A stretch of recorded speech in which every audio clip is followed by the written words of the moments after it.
Azərbaycanın bir aktyorun şəklini çəkmişəm. İndi onu sizə təqdim edərəm. Hala baxın kim onu tanıyır.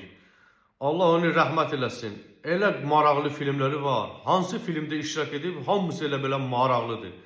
Buyurun baxaq.